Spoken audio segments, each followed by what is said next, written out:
Hello दोस्तों, आप सभी का स्वागत है हमारे यूट्यूब चैनल यूथ इंस्पायर्ड में।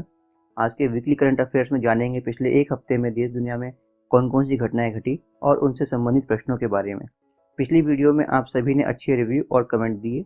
ये वीडियो भी आपको जरूर पसंद आएगी। हमें इंतजार है आपके ज़्यादा से ज़्यादा लाइक्स और सब्सक्रिप्शन का और साथ में आपके रिव्यू का। दोस्तों, शुरू करते हैं आज का वीडियो। 27 मई से 1 जून के बीच का पहला प्रश्न है, हाल ही में किस राज्य ने अपनी तरह का पहला स्वास्थ्य रजिस्टर का आरंभ किया है? इसका दोस्तों आंसर है कर्नाटक राज्य द्वारा। आइए जानते हैं कर्नाटक के बारे में और तथ्य। कर्नाटक के मुख्यमंत्री है वीएस येदियुरप्पा। वहां के चिकित्सा मंत्री है केशवा रेड्डी सुधाकर। राज्य चिड़िया है इंडियन रोलर और राज्य पशु है हाथी। दूसरा प्रश्न है, हाल ही में किस संस्थान ने आर्टिफिशियल इंटेलिजेंस पर आधारित चैट बोट या पर्सनल असिस्टेंट का शुभारंभ किया है? इसका उत्तर है भारतीय राष्ट्रीय भुगतान निगम या इंडियन नेशनल पेमेंट कॉरपोरेशन द्वारा। इसका उद्देश्य है फास्टैग, रुपे, यूपीआई आधार से संबंधित भुगतान प्रणाली के बारे में जागरूकता फैलाने के लिए।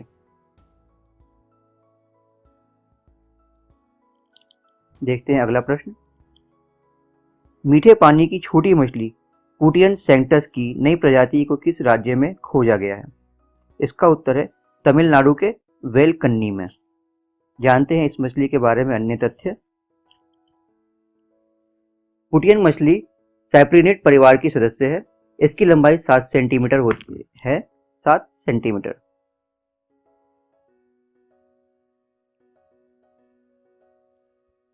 तमिलनाडु में इसे लोकली कैंडे और केरल में परल के नाम से जाना जाता है। देखते हैं अगला प्रश्न। अगला प्रश्न है, हाल ही में छत्तीसगढ़ के पूर्व मुख्यमंत्री अजीत जोगी का निधन हो गया। किस साल उन्हें लोकसभा के लिए चुना गया था? इसका उत्तर है साल 1998 में रायगढ़ लोकसभा क्षेत्र से। जानते हैं अजीत जोगी जी के बारे में। अजीत जोगी जी पूर्व आईएएस अधिकारी रह चुके हैं। साल 1998 में रायगढ़ लोकसभा सांसद के रूप में चुने गए थे।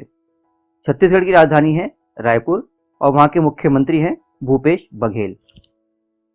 देखते हैं अगला प्रश्न। संयुक्त राष्ट्र शांति सैनिकों का अंतर्राष्ट्रीय दिवस कब मनाया गया? इसका उत्तर है 29 मई 2020। जानते हैं इसके बारे में और तथ्य। पहले संयुक्त राष्ट्र शांति मिशन का आयोजन 29 मई 1948 को हुआ था।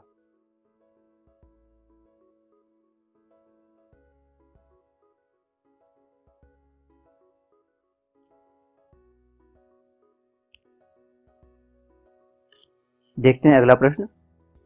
अगला प्रश्न है, रोजगार सेतु योजना की शुरुआत किस राज्य ने की?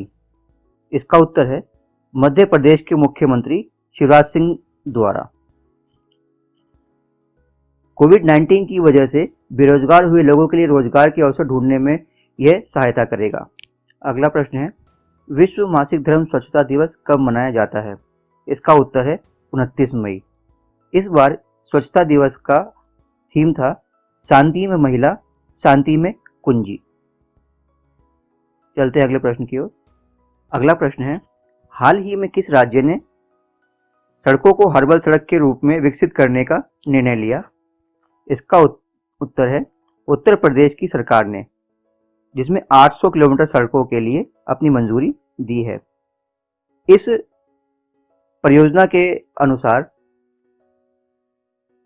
सड़कों के दोनों ओर हर्बल पेड़ होंगे, जिनमें पीपल, नीम, सहजन, ब्राह्मी, अश्वगंधा और जटरोफा जैसे पेड़ शामिल होंगे। इसका उद्देश्य आयुर्वेदिक महत्व के पेड़ पौधों को ज्यादा से ज्यादा उगाना और उनका प्रसार करना है।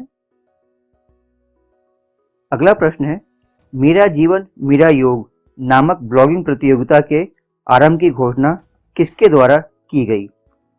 इसका उत्तर है प्रधानमंत्री नरेंद्र मोदी जी द्वारा अपने मन की बात कार्यक्रम के दौरान उन्होंने इसकी घोषणा की।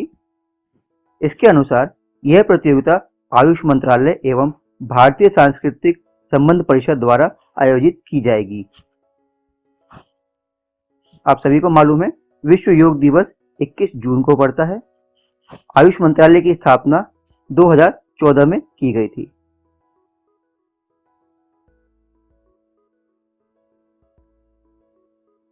अगला प्रश्न है, भारत का राष्ट्रीय आर्टिफिशियल इंटेलिजेंस पोर्टल www.ai.gov.in का शुभारंभ किसके द्वारा किया गया? इसका उत्तर है केंद्रीय इलेक्ट्रॉनिक्स एवं सूचना प्रौद्योगिकी मंत्री रविशंकर प्रसाद द्वारा।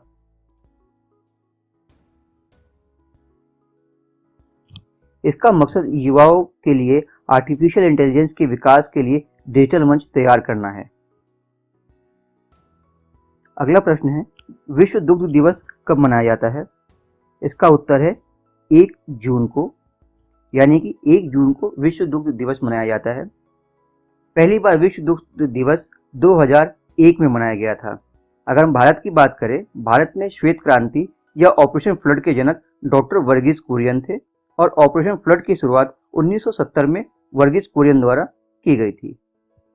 इसके पश्चात ही जहां भारत में उस समय 1970 से पहले दूध उत्पादन में भारत बहुत पिछड़ा हुआ राज्य था, लेकिन ऑपरेशन फ्लड के बाद भारत ने इसमें क्रांतिकारी परिवर्तन का मोड़ आया और भारत ने एक अग्रणी भूमिका निभाते हुए अपना नंबर पिछड़े से अग्रणी कर लिया और आज भारत दुग्ध उत्पादन में 1 नंबर पर आ गया है।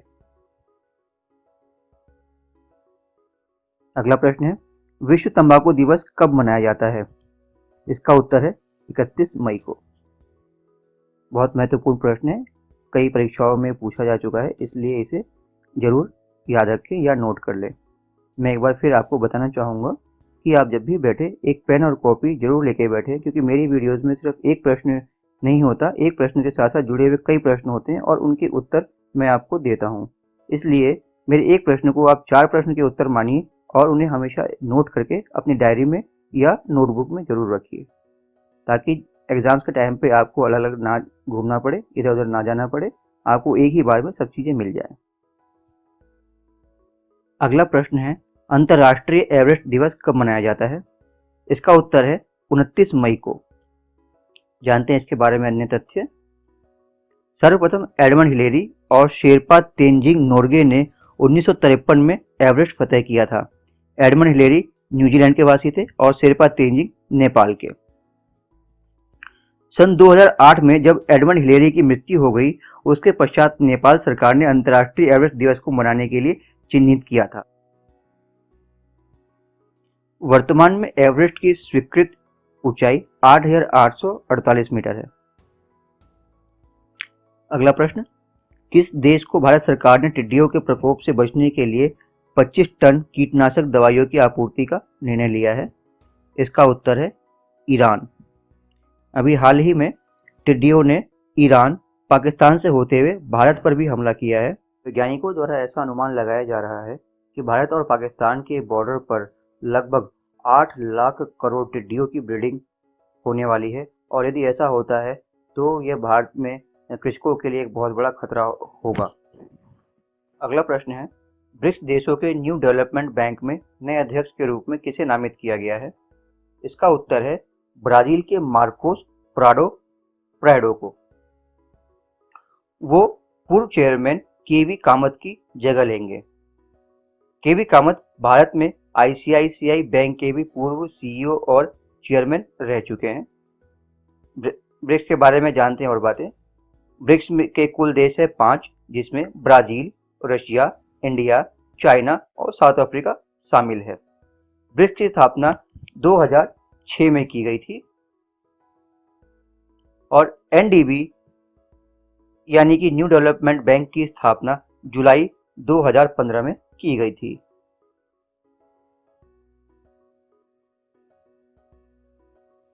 अगला प्रश्न है, फ्लाइंग बुलेट्स क्या है? फ्लाइंग बुलेट्स इंडियन एयरफोर्स के लाइट कॉम्बैट एयरक्राफ्ट यानी कि तेजस के स्क्वाड्रन नंबर 18 को कहा गया है, यानी कि एलसीए तेजस की स्क्वाड्रन 18 को उड़ती हुई गोली या फ्लाइंग बुलेट्स का नाम दिया गया है। अगला पॉइंट है, इसी के साथ 15 नंबर स्क्वाड्रन को भी उड़ता खंजर का नाम दिया गया है। स्क्वाड्रन 18 को चीन और भारत से सटी हुई लद्दाख की सीमा पर तैनात किया गया है। अगला प्रश्न, वित्त वर्ष 2019-20 में भारत का प्रत्यक्ष विदेशी निवेश कितना था? इसका उत्तर है 73.46 बिलियन डॉलर, जो पिछले वर्ष से 18% अधिक है। अगला प्रश्न, वह देश जिसने अपने पहले मानव रहित ड्रोन का परीक्षण किया? इसका उत्तर है चाइना या चीन। चीन की राजधानी बीजिंग है। अगला प्रश्न है, हाल ही में किस पूर्व न्यायाधीश ने भारतीय विवाद समाधान केंद्र का उद्घाटन किया? इसका उत्तर है न्यायाधीश A.K. सीकरी। इस विवाद समाधान केंद्र का काम कागज रहित विवाद समाधान का माहौल मुहैया कराना रहेगा। यानी कि भारतीय विवाद समाधान केंद्र में जिन भी विवादों का समाधान किया जाएगा उसमें कागज का किसी भी प्रकार से प्रयोग नहीं किया जाएगा। अगला प्रश्न, विश्व मौसम विज्ञान दिवस कब मनाया जाता है? बहुत ही महत्वपूर्ण प्रश्न है, इंपॉर्टेंट प्रश्न है, इसको अलग से नोट जरूर कीजिए और 2 से 3 बार इसको जरूर रिवाइज कीजिए। दोस्तों, मैं एक बात आपसे शेयर करना चाहूँगा, हम जब भी तैयारी करते हैं तो अपने जीएस के अदर सब्जेक्ट्स को हम बहुत टाइम देते हैं, उसको हम 2 बार 3 बार 4 बार रिवाइज जरूर करते हैं, पर करंट अफेयर्स एक ऐसा सब्जेक्ट है जिसमें हम इसको सिर्फ 1 या 2 बार ही पढ़ना पसंद करते हैं, जबकि ऐसा गलत है। जितना टाइम आप जीएस को और अन्य सब्जेक्ट्स को दे रहे हैं उतना ही टाइम आप करंट अफेयर्स को भी दीजिए, क्योंकि एक ऐसा सब्जेक्ट है, ये डेली रिवाइज होता है, डेली नया डाटा आता है और उसको अगर हम 3 या 4 बार नहीं पढ़ते तो एग्जाम के टाइम पे रिकॉल करना बहुत मुश्किल हो जाता है। तो मेरी आपसे यही रिक्वेस्ट है, यही गुजारिश है कि आप करंट अफेयर्स को भी उतना ही टाइम दीजिए जितना आप जीएस या अन्य सब्जेक्टों को दे रहे हैं।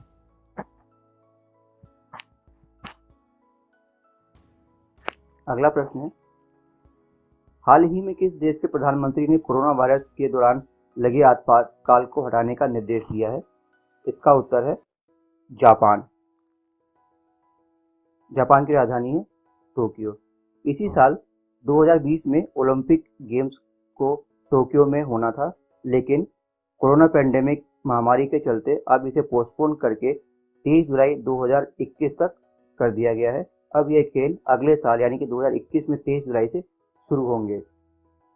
ओलंपिक गेम्स 2021 का शुभंकर होगा मुस्कुराता हुआ पांडा। अगला प्रश्न है, इथियोपिया द्वारा किस नदी पर मेगा जल विद्युत परियोजना का निर्माण किया जा रहा है? इसका उत्तर है नील नदी पर। मिस्र को नील नदी का वरदान भी कहते हैं। इथियोपिया की राजधानी आदिस अबाबा है तथा यहाँ की मुद्रा बिर है। देखते हैं इथियोपिया को वर्ल्ड मैप पर। देखते हैं अफ्रीका के मैप पे इथियोपिया की स्थिति। इथियोपिया जो गल्फ ऑफ ईडन के समीप है और सूडान, साउथ सूडान, इरिट्रिया और जिबूती के बॉर्डर से टच करता है। ये जिस जगह पे उपस्थित है, यह जगह हॉर्न ऑफ अफ्रीका के नाम से भी जानी जाती है। ये जो आप ट्रायंगल देखें, ट्रायंगल जैसी संरचना, इसे हॉर्न ऑफ अफ्रीका भी कहा जाता है।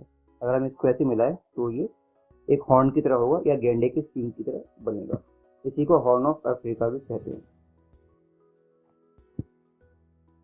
उत्तराखंड की किस महिला मेजर को संयुक्त राष्ट्र के सैन्य gender advocate of the year award से सम्मानित किया गया?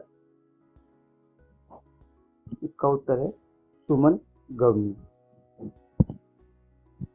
देखते हैं अगला प्रश्न, किस राज्य सरकार ने हाल ही में कोरोना वायरस के बढ़ते हुए संक्रमण को देखते हुए राज्य के सभी निजी अस्पतालों को अपने अधिकार में ले लिया है? इसका उत्तर है महाराष्ट्र सरकार द्वारा। महाराष्ट्र कोविड-19 के केसेस में अग्रणी है और यहाँ पे मुंबई सबसे बड़ा हॉटस्पॉट अभी तक बना हुआ है। अगला प्रश्न, किस राज्य सरकार ने लाख की खेती को कृषि गतिविधि में परिवर्तन के वन विभाग के प्रस्ताव को मंजूरी दे दी है?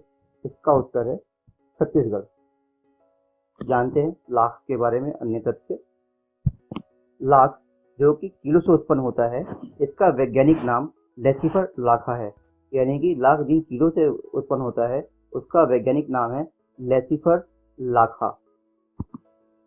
भारत में लाख रिसर्च इंस्टीट्यूट झारखंड की राजधानी रांची में स्थित है। देखते हैं अगला प्रश्न। सार्वजनिक स्थल पर मास्क न पहनने और थूकने पर किस राज्य सरकार ने जुर्माना घोषित किया गया है? इसका उत्तर है हरियाणा ने, और जुर्माने की राशि है 500 रुपये। क्योंकि कोविड बहुत ही तेजी से फैलने वाला संक्रामक रोग है और आज के डेट में दुनिया में सबसे ज़्यादा महामारी फैला चुका है और पूरी दुनिया इससे त्रस्त है। आपसे भी गुजारिश है दोस्तों, सरकार के द्वारा जारी किए गाइडलाइंस का पालन कीजिए, सामाजिक दूरी बनाए रखिए, मास्क का यूज़ कीजिए और जहां तक हो सके सैनिटाइजर का यूज़ कीजिए और सुबह से शाम तक कम से कम 5 से 6 बार अपने हाथ साबुन से जरूर धोएं। अगला प्रश्न। किस देश में पुरातत्व सर्वेक्षण विभाग को एक 1100 साल पुराना शिवलिंग मिला है? इसका उत्तर है वियतनाम। वियतनाम में हाल ही में 1100 साल पुराना शिवलिंग मिला है।